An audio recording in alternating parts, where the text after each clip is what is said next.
Te aproxega, vivente, que o vídeo de hoje tá louco de bom.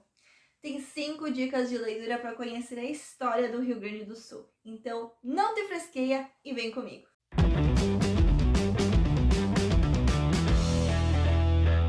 Olá, eu sou Bárbara Seibel, escritora gaúcha e fundadora desse canal lindo e maravilhoso que leva conteúdo gratuito aos 4 cantos do país.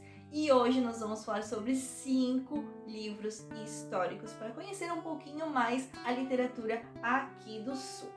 Mas antes de falarmos quais são essas 5 dicas de leitura, vamos contextualizar um pouquinho sobre a chegada da literatura no Rio Grande do Sul. A literatura ganhou força no Rio Grande do Sul somente na metade do século XIX, quando os movimentos culturais começaram a surgir, em função da criação da imprensa literária aqui no estado e também de seu primeiro jornal. Mas foi durante a Revolução Farroupilha que o Rio Grande do Sul passou a expandir o acesso a essas produções. E na época, a literatura era restrita apenas aos mais abastados e ricos, né? E o surgimento do jornal, com espaços para textos de escritores gaúchos, passou a democratizar esse conhecimento e isso facilitou o acesso às produções literárias dos artistas locais. Com o objetivo de preservar o patrimônio cultural do estado e estimular as atividades culturais, sociais e históricas, alguns escritores gaúchos fundaram a conhecida Associação Gaúcha dos Escritores em uma Assembleia Geral que foi realizada no dia 18 de novembro de 1981. Nesses quase 40 anos de história, a associação foi responsável por promover inúmeros encontros, seminários e eventos de valorização do livro, da cultura e dos autores gaúchos. Pensando nisso, nós selecionamos 5 indicações de leitura que vão ajudar você a entender um pouco do período histórico da Revolução Farroupilha, a qual celebramos no dia 20 de setembro. O primeiro livro da nossa lista é A Revolução Farroupilha, de Sandra Jatarri Pesavento. Como a maioria das pessoas muito bem sabe, a Revolução Farroupilha é o acontecimento mais festejado da historiografia oficial do Rio Grande do Sul e por esse motivo ela foi transformada em símbolo do espírito de bravura do povo gaúcho. Mas, nesse livro, o episódio é analisado com um olhar um pouco mais crítico, rompendo com essas visões enganadoras que as pessoas costumam ter desse episódio. Por isso, esse é o primeiro livro que você deveria ler para conhecer um pouquinho mais sobre a cultura do Rio Grande do Sul e entender melhor o que aconteceu no dia 20 de setembro de 1835. O segundo livro é Contos Gauchescos, de Simões Lopes Neto.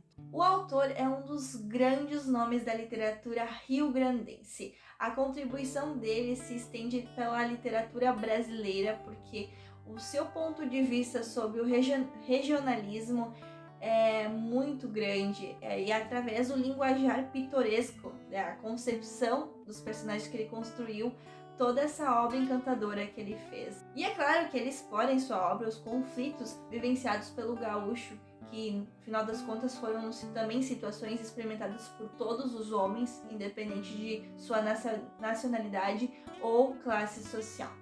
Mas antes de falarmos sobre a nossa terceira dica, se você ainda não se inscreveu nesse canal, se inscreva no botãozinho que está aparecendo aqui embaixo na sua tela, ative as notificações para não ficar de fora de nada que rola por aqui e deixe seu like nesse vídeo para que o YouTube nos ajude a chegar a cada vez mais pessoas.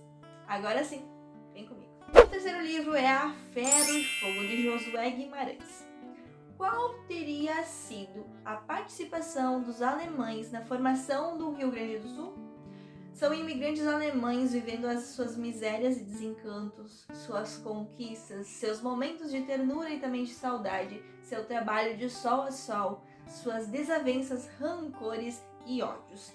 E é o desespero de quem se vê de uma hora para outra jogado em terras distantes, castelhanos e índios, caudilhos e politiqueiros, soldados e prostitutas, formando esse grande pano de fundo da vida dos que chegaram ao Brasil atraídos por promessas e garantias que poderiam ser rapidamente realizadas.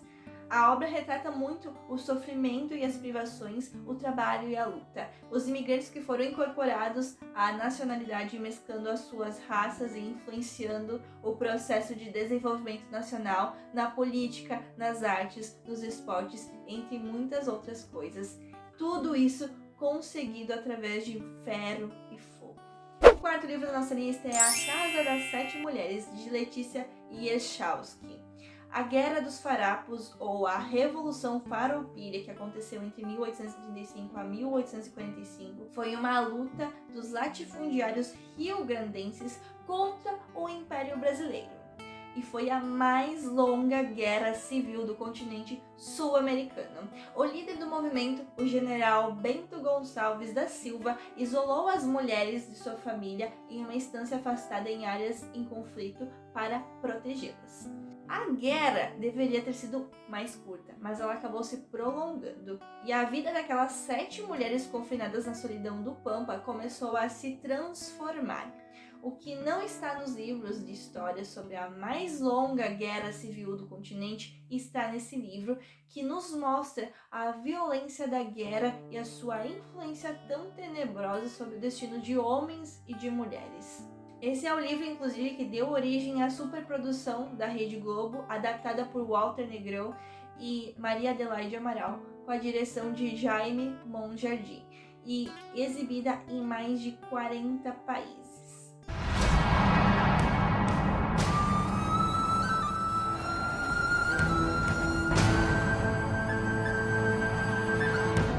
No sul do Brasil, explode uma revolta contra o governo imperial. Para tudo a corte recorre a nós. E o que temos ganho com tudo isso? Os rebeldes se unem e começam a escrever uma das mais importantes páginas da nossa história. A Guerra dos Farrapos. Vamos rezar, Manuela. Rezemos para essa guerra acabar. É o início de uma luta incansável em nome de um ideal. Uma apaixonante aventura de grandes batalhas e de grandes heróis. E o último livro da nossa lista, mas não menos importante, é O Tempo e o Vento, de Érico Veríssimo. Sim, não poderíamos encerrar as nossas dicas de leitura sem mencionar ele, o nosso ícone, o ícone Érico Veríssimo. E em sua obra, O Continente, que abre a famosa saga da literatura brasileira, O Tempo e o Vento. A trilogia é formada por O Continente, O Retrato e O Arquipélago, e ela percorre cerca de 1,5 séculos da história do Rio Grande do Sul e do Brasil, acompanhando a formação da família Terra Cambará. Num constante ir e vir de passado, as missões, a fundação do povoado de Santa Fé e o tempo do sobrado sitiado pelas forças federalistas em 1895, surgem personagens fascinantes que vocês devem lembrar muito bem, principalmente os leitores de Érico Veríssimo. O enigmático Pedro Missioneiro, a corajosa Ana Terra, o destemido e sedutor Capitão Rodrigo e a resistente Bibiana.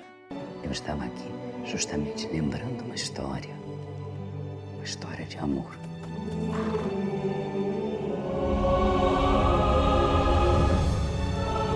Mas você me concede a honra que esta marca. Dona Bibiana já tem pai.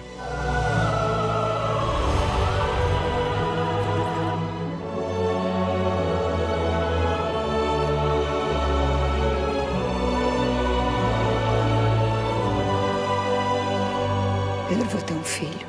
Se meu pai e meu irmão descobrem, eles nos matam. Pensei que você não vinha mais.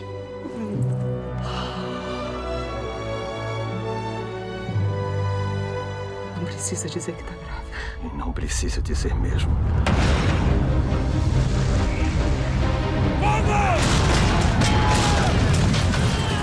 O que é que pretende fazer aqui? Ainda não sei, coronel. Santa Fé já tem gente vadia que chega.